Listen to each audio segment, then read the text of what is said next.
DaVinci Resolve change white balance. So if you want to go ahead and change the white balance for your video in DaVinci Resolve, what you're going to be doing is you're going to choose the clip and you're going to come over to color.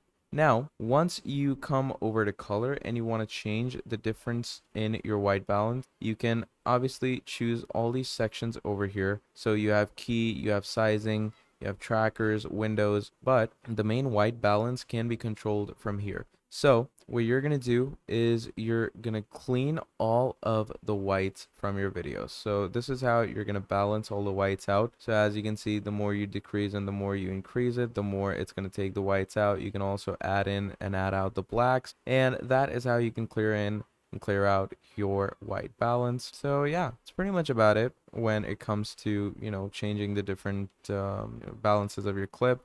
Same goes over here. So let's say I want to, decrease the whites just like that.